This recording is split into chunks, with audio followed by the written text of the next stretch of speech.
Assalamualaikum warahmatullahi wabarakatuh. Kami dari kelompok 4 akan menjelaskan metode investigasi cover. Next.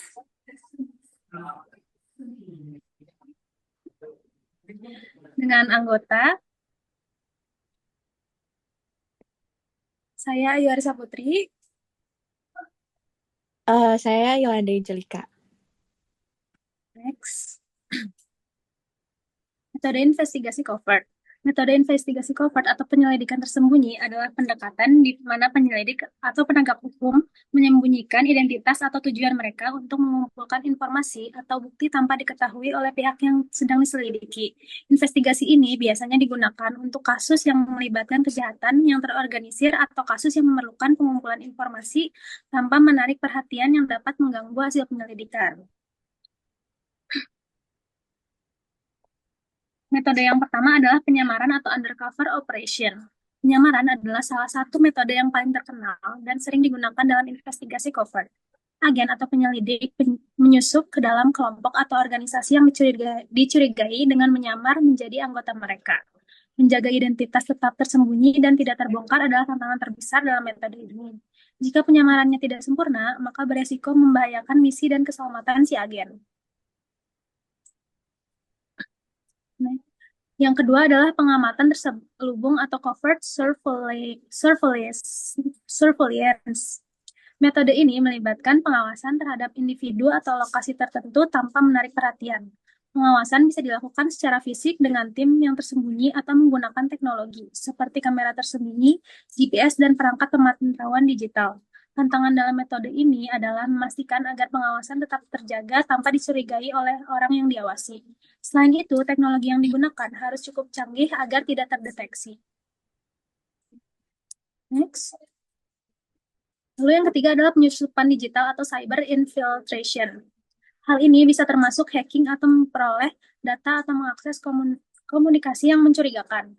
Tantangannya ini bisa melibatkan resiko hukum, terutama jika agen harus melanggar peraturan privasi atau perundang-undangan yang ada. Selain itu, para pelaku cybercrime sering sangat canggih dalam menyembunyikan jejak digital mereka. Lalu yang keempat adalah informan atau mata-mata, atau confidential informants. Salah satu metode yang paling banyak digunakan dalam investigasi covert adalah melalui penggunaan informan yang berasal dari dalam kelompok yang dicurigai. Informan ini memberikan informasi penting mengenai aktivitas yang mencurigakan. Menggunakan informan memerlukan kepercayaan tinggi, dan informan itu sendiri harus dijaga kerahasiaannya agar tidak beresiko dibongkar oleh kelompok yang diselidiki.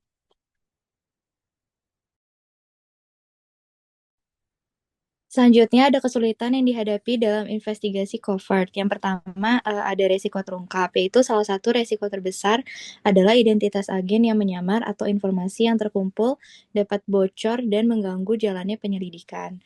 Yang kedua ada keamanan, yaitu dalam banyak kasus agen harus menjaga keselamatan diri mereka sendiri. Apalagi jika mereka berurusan dengan kelompok yang berbahaya. Yang ketiga ada legalitas. Investigasi covert harus sangat berhati-hati agar tidak melanggar hukum atau melanggar privasi individu yang bisa menyebabkan masalah hukum di kemudian hari.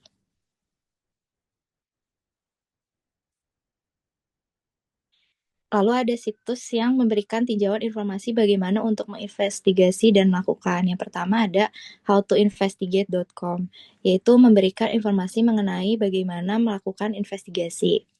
Yang kedua ada Investigate Resource International. Ini memberikan informasi kepada publik, sumber catatan secara terbuka atau catatan perusahaan. Yang ketiga ada Legal Resource Center, yaitu memberikan sejumlah informasi jaringan pemerintah, statistik peradilan atas tindak kejahatan, pencarian catatan, dan informasi bernilai lainnya. Next. Lalu ada sumber informasi. Yang pertama ada sumber-sumber informasi pemerintah, yaitu banyak badan federal, negara bagian, dan lokal mengelola catatan publik menurut berbagai hukum yang berlaku. Banyak dari informasi yang dapat diakses oleh siapapun yang menginginkannya, namun beberapa di antaranya dilindungi di bawah hukum privasi yang mencegah pengungkapan publik. Yang kedua ada sumber informasi dari pihak luar pemerintah, yaitu ratusan sumber informasi dari pihak di luar pemerintah tersedia bagi pihak-pihak yang ingin mencarinya. Catatan penggunaan seperti gas, listrik, air, sampah, dan saluran pembuangan limbah. Misalnya memberikan nama orang yang ditagih, menunjukkan apakah orang tersebut hidup atau memiliki properti di wilayah tertentu, dan mengidentifikasi jenis penggunaan dari aktivitas bisnis. Cara lain untuk memperoleh informasi keuangan adalah melalui pihak yang telah memberikan informasi sebelumnya. Yang ketiga ada basis data online, sumber informasi secara online dan sumber informasi dari pihak di luar pemerintah adalah sumber informasi penting selama proses investigasi. Saat ini informasi mengenai hampir setiap orang ada di internet, termasuk di mana orang tersebut bekerja, di mana orang tersebut tinggal, catatan pajak properti, pekerjaan pernikahan, dan lain-lain. Sekian presentasi dari kelompok kami, terima kasih.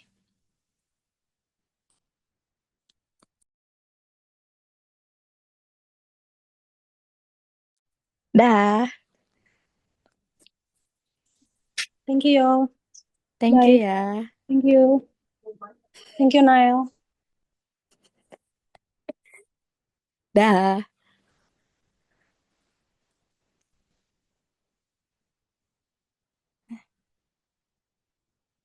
Udah. Terima kasih ya. Sabar dulu, kayak mana nge-save-nya? Hah? Gimana? Recordnya siap di post diapain?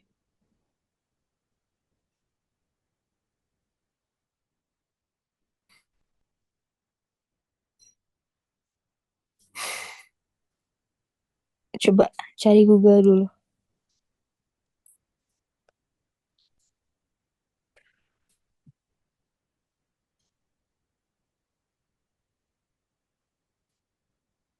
Oh, Nggak menyesal Anda bisa makan secara lokal untuk Anda atau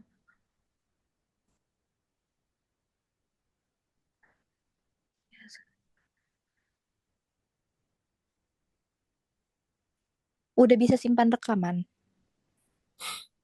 oh,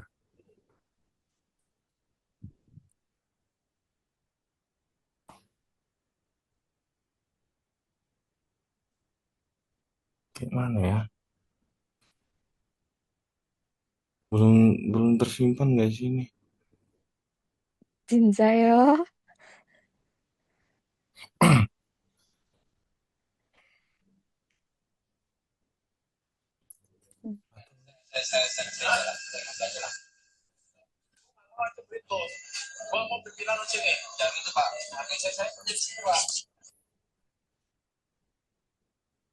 Tapi setelah meeting berakhir, Zoom akan secara otomatis mengkonversi rekaman video yang telah kamu buat. Ini ya. Tungguin. Apa? Jadi mau langsung di end aja nih Zoom ya? Ya, sabar ya. Aku Nggak takut ada tulisan hilang. nggak ada tulisan save sih. Gak ada tulisan save. Nggak ada.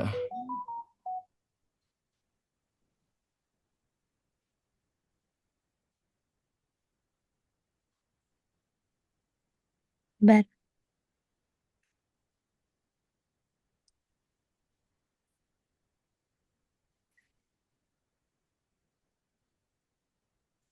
Pause.